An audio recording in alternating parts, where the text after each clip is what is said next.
Under water house. एक दिन एक आदमी बैंक में नकाब पहनकर आया। उसके चेहरे पर ऑक्सीजन मास्क था और उसके पीठ पर ऑक्सीजन सिलेंडर भी लगा हुआ था। वो बैंक के अंदर आया। उसने एक स्मोक बॉम्ब बैंक में फेंका। सारा बैंक धुएं से भर गया। बस बैंक का सिक्योरिटी गार्ड, वहां के कर्मचारी और कस्टमर्स सब बेहोश होकर गिर गए। उस चोर ने सारा पैसा एक ऑटो ट्रॉली में भरा। वो ऑटो ट्रॉली लेकर चला गया। वो उस ऑटो ट्रॉली को एक झील के पास ले गया। सारे रुपयों को उसने प्लास्टिक कवर में भरा। उन बैग्स को लेकर वो झील के अंदर कूदा। वो यूं झील के तह तक गया। वहां एक घर था। वो उन रुपयों को लेकर घर के अंदर गया और दरवाजा बंद कर लिया। वो घर पूरी तरह से वाटरप्रूफ था। उस घर में और भी बहुत सारे पैसे थे। वो जो पैसे लेकर आया था उन्हें भी वहां साथ में जमा करके रखा। बाद में घर को ताला लगाकर वो चला गया। थोड़ी देर बाद पुलिस स्टेशन में फोन की घंटी बजी। कांस्टेबल संपत ने फोन उठाया। बैंक मैनेजर, सर हमारे बैंक में चोरी हो गई है और सारा कैश लेकर वो चला गया चोर सर। अच्छा, वो गैस सिलेंडर लगाकर आया था ना? जी हाँ।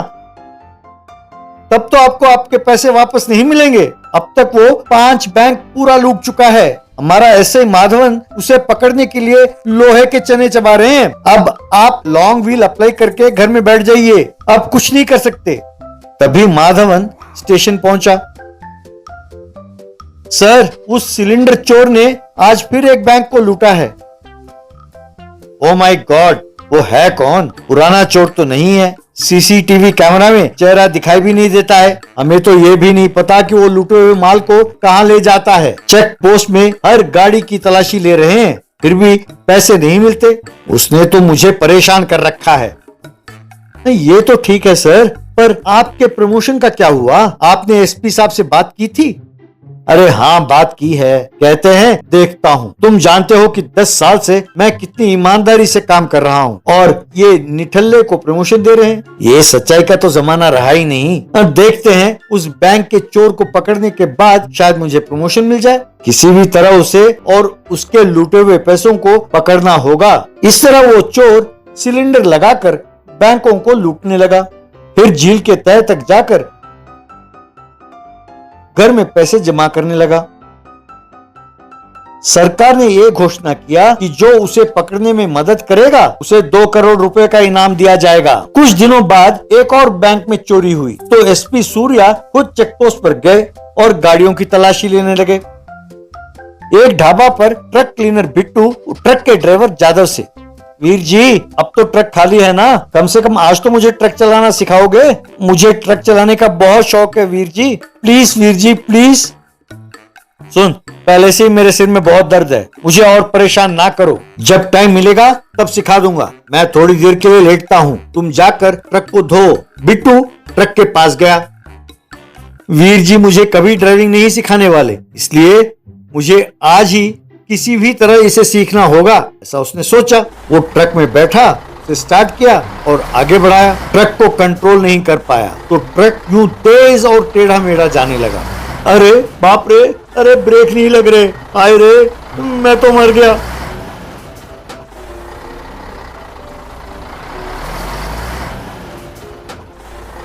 वो ट्रक तेजी से चेकपोस्ट की ओर जा रही थी। उसे देखकर एसपी सूर्या, सुनो, उस ट्रक को रोको। बिट्टू से ट्रक कंट्रोल नहीं हो रहा था, ब्रेक नहीं लग रहा था, तो वो तेजी से आकर चेकपोस्ट से टकराया और वहां से चला गया। फिर सूर्या अपने फोर्स के साथ उस ट्रक का पीछा करने लगा। उस ट्रक का संतुलन बिगड़ा और वो झील की ओर जाने लगा।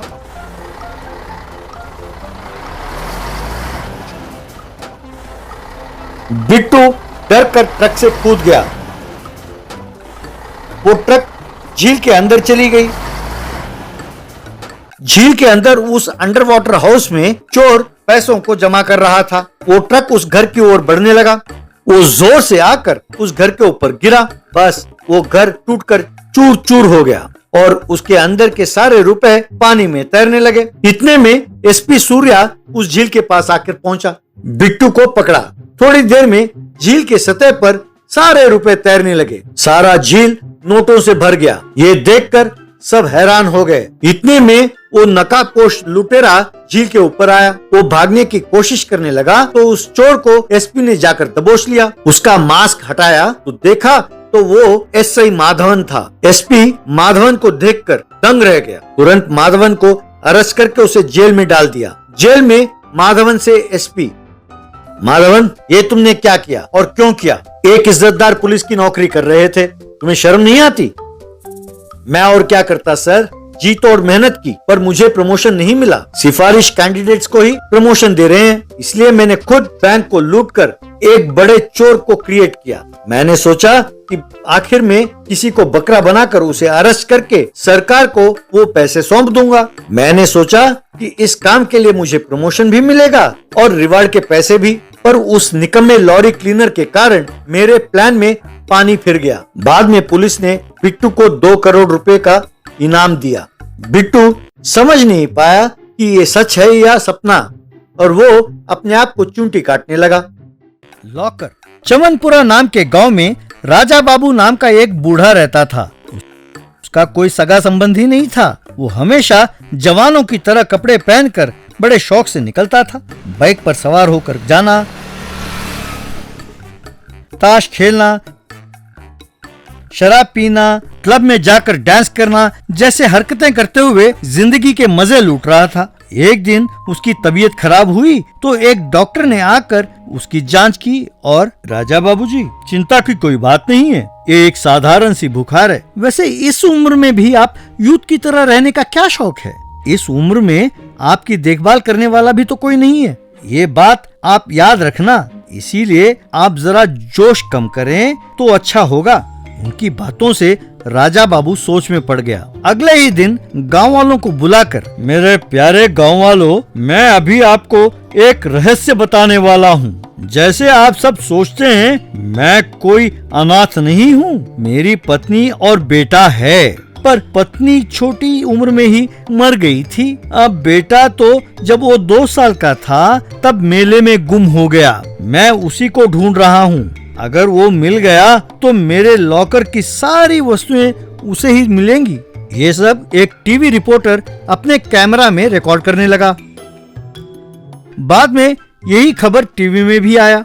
उसे देखकर बाबुल नाम का एक ठग, वाह क्या हाथ लगाया बूढ़ा, उसे मैं विश्वास दिलाऊंगा कि मैं ही उसका बेटा हूँ। उसके मरने के बाद उसके लॉकर का सामान सब मेरा ही तो है। अगले दिन बाबुल राजा बाबू के पास जाकर पिताजी पिताजी कहकर पैरों को छूने लगा। फिर उन्हें गले लगाकर, मेरे बिना इतने दिन आप कैसे रहे पिताजी? क्या आप जानते हैं कि आपके बिना मैंने कितनी तकलीफ उठाई है? माँ को क्या हुआ पिताजी? कहकर नाटक करने लगा। बेटा तू आ गया? उस दिन मेले में मेरी ही गलती थी बेटा, 2 पेग मार कर आया, तब तक तू गायब हो चुका था। अब माँ कहाँ रही बेटा? वो तो बहुत पहले ही ऊपर पहुँच गई है। हमने रवि बाबू नाम बड़े प्यार से रखा था बेटा, अब वही नाम है या तुमने अपना नाम बदल लिया है? मेरा नाम कुछ भी हो पिताजी, अब से मैं रवि बाबू ही हूँ, आपका प्यारा रवि बाबू।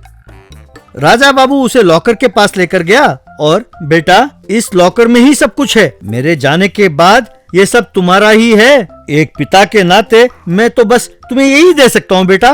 पिताजी आपका दिल कितना बड़ा है, आंखों के सामने बेटा नहीं था, आप तो ये भी नहीं जानते थे कि वो आएगा या नहीं, पर फिर भी उसके लिए यानी मेरे लिए सब कुछ संभाल कर रखा है। आई लव यू पिताजी। उस दिन रात को ये बूढ़ा जल्दी नहीं मरने वाला, इसे मार डाला तो पुलिस केस हो जाएगा। भाई कुछ ना कुछ करके उस लॉकर को खोलना चाहिए, ऐसा उसने सोचा।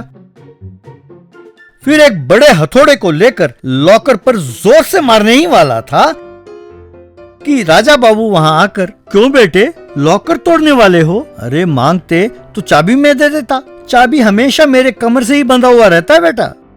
वो अरे मैं क्यों लॉकर तोड़ूंगा पिताजी? यहाँ हथौड़ा दिखाई दिया तो उसका भार देख रहा था पिताजी, मैं लॉकर के लिए नहीं आया पिताजी, मैं सिर्फ आपके लिए आया हूँ। अगले दिन राजा बाबू ने गांव में सबको अपने बेटे से परिचय कराया। मेरे प्यारे गांव वालों, आप लोगों के प्यार और दुआओं के कारण मुझे मेरा बेटा वापस मिल गया है। मेरे जाने के बाद यही मेरा वारिस है। मेरा लॉकर भी इसी का है। हाँ, मैंने सपने में भी नहीं सोचा था कि मैं पिताजी से फिर मिल पाऊंगा। अब से उनकी जिम्मेदारी मेरी है। आप लोग याद रखें कि उनके बाद मैं हूँ। ये सुनकर लोगों ने ताली बजाई।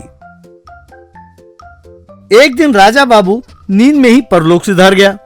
बाबुल उसके नाक के पास हाथ रखकर, अरे मर गया, मेरा बापू मर गया, मेरा बापू मर गया, मेरा बापू आउट, मेरा बापू फिनिश कहकर पागलों की तरह नाचने लगा। बाद में घर के बाहर आकर, अरे सभी आओ, अरे सभी आओ, मेरे पिताजी परलोक सिधार गए हैं कहकर आवाज देने लगा। बस सब लोग वहाँ दौड़े दौड़े आए। चलो मर गया, मैं जानता था कि जब तक वो जिंदा है मेरा कर्ज नहीं चुकाएगा। जल्दी लॉकर खोलकर मेरा उधार चुका दो भाई। वो हर महीने बिना चुके उधार लेता रहता था। मैं भी लॉकर के भरोसे ही उधार देती रही। मैंने सोचा नहीं था कि लॉकर खोलने का समय इतनी जल्दी आ जाएगा। अरे कैसे लोग हैं आप? यहाँ ये आदमी मरा पड़ा है और आप लोग उधार की बात कर रहे हैं। अरे मेरे पिताजी के जायदाद के सामने ये उधार क्या चीज है? देखिए अभी लॉकर खोलता हूँ कहकर चाबी लेकर लॉकर खोला। उसमें एक खत के अलावा कुछ भी नहीं था। बाबुल वो खत पढ़ने लगा। इस लॉकर को खोलने वाले सज्जन का मैं आभारी हूँ। मैंने बचपन में ही ये तय कर लिया था कि जिंदगी को एंजॉय करूंगा। इसी के लिए मैंने सारे जायदाद बेच डाला, बहुत उधार किया। 1 रुपए के भी कमाई ना होते हुए अगर मैं ठाठ से जिया तो सिर्फ मेरे लिए हुए उधार के कारण है। जिस सज्जन ने इस लॉकर को खोला है मैं उनसे विनती करता हूँ कि वे मेरे उधार चुका दें और मेरे आत्मा को शांति प्रदान करें। नहीं, यह अन्याय है। इसका मेरा कोई रिश्तेदारी नहीं है। मैंने केवल इसके लॉकर के लिए ये नाटक किया था। क्यों अब ये नया नाटक शुरू किया? अरे गांव में मीटिंग बुलाकर इसकी जिम्मेदारी मेरी है कहकर बोला था कि नहीं? चुपचाप हमारे कर्ज चुका दो कहकर सबने मिलकर उसे मारा। इस तरह बाबुल उन गांव वालों का उधार चुकाते चुकाते उसी गांव में रह गया।